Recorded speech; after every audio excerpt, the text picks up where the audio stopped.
Hello. What is up, everybody? My name is Mike Brown, aka Review King MB.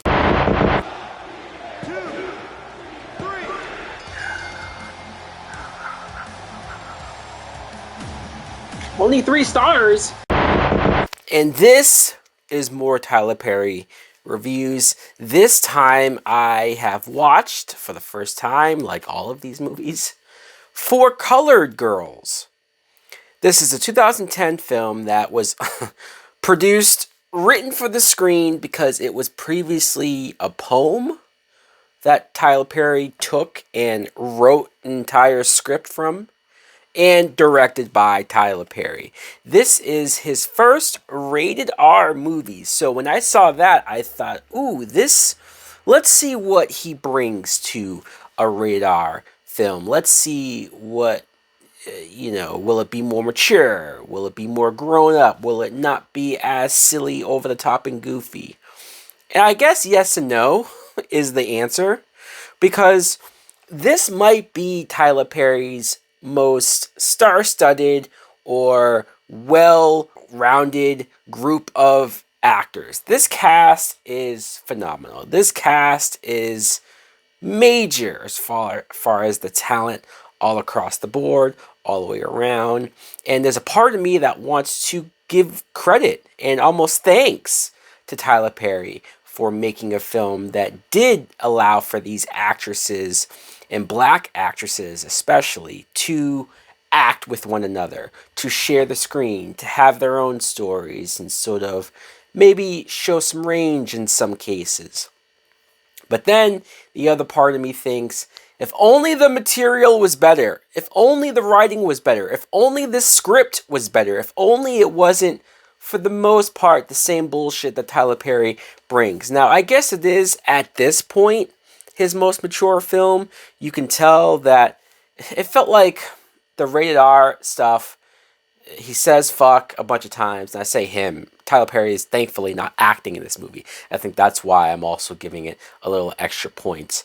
And then there's a couple of subject matters and things that are dark even for his films, and so I think he did take advantage of it. Now, this movie is over 2 hours long. It's 2 hours and like 13 minutes. It's too long. It is.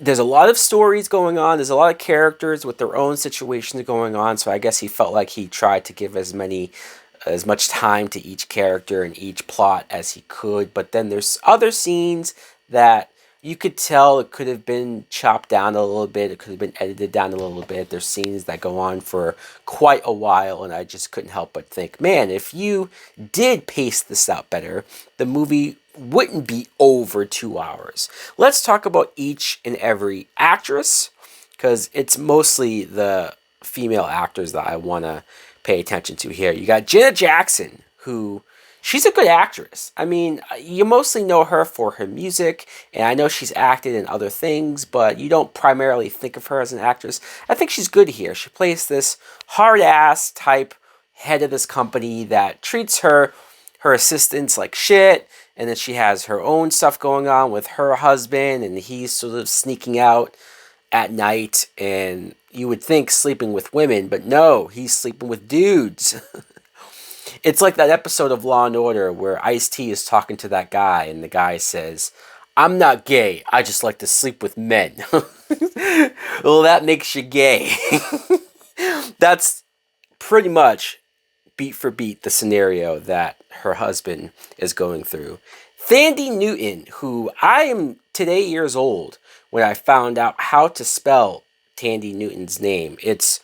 There's a W in there. Thandie Newton? Is that how you pronounce her name? Thandie Newton?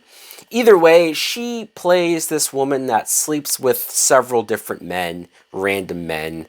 Any scene that she's in, there's another guy, a new guy leaving her apartment, and you're sort of wondering, like, what's going on with her? Why is she such a bitch? Why is she so over the top with how angry and how much she pushes people away?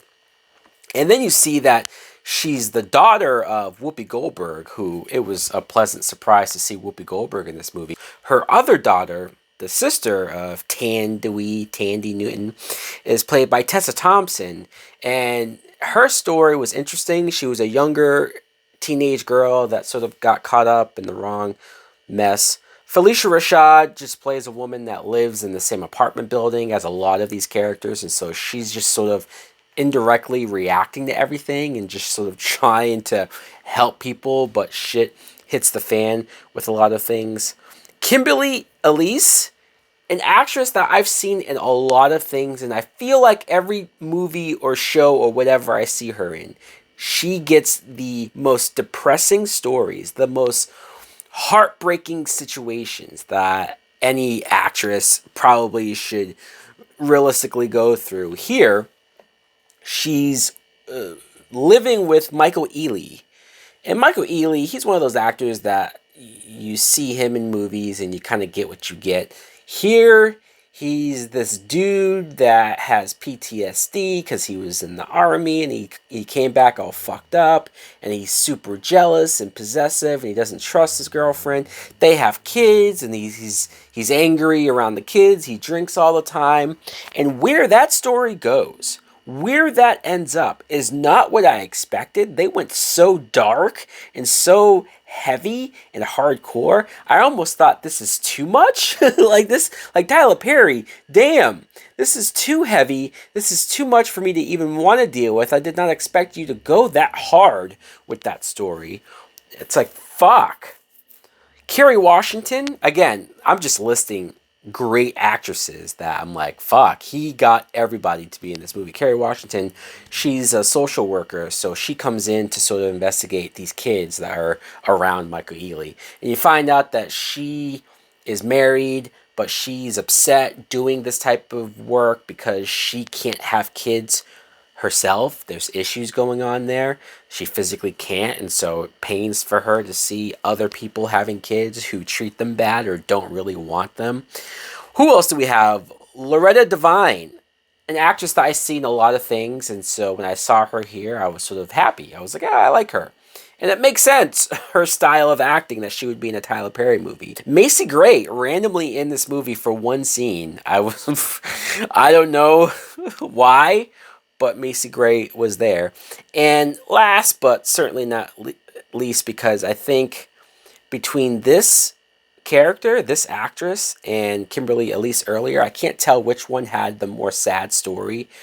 Probably Kimberly Elise. But this actress, Anika Noni Rose, her story was fucked up because it's like, she meets this guy on the train, and he's being very nice and flirty with her, and she's sort of like trying to politely turn him down, but he's talking a good game of like, I'm a good dude, I'm a nice dude, give me a chance, you know, I'm not trying to pressure you, but I just want you to give me a chance. And so she finally does give him a chance, and they do go on a date, and it does go very well. So then by the second date, when she invites him over to her house because she wants to cook dinner for him, he takes that as, oh, so we're fucking, right?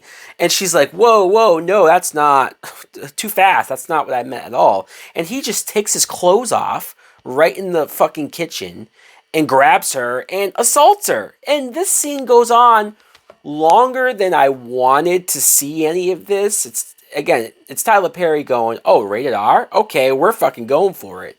And her story was very sad and very messed up to see how much she sort of retreats into herself. She was so happy and outgoing beforehand, and then she becomes the complete opposite of that after the fact.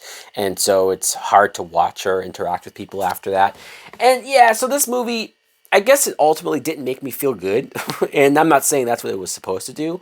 But Tyler Perry movies, you could tell that you're going to get a certain thing from his films. And I feel like this was him seeing how far he can push the limits, seeing how much he can do with this. I was more liking this cast being in one movie together. I still think that there was some stereotypical like situations, especially relationship stuff, that he retells over and over again.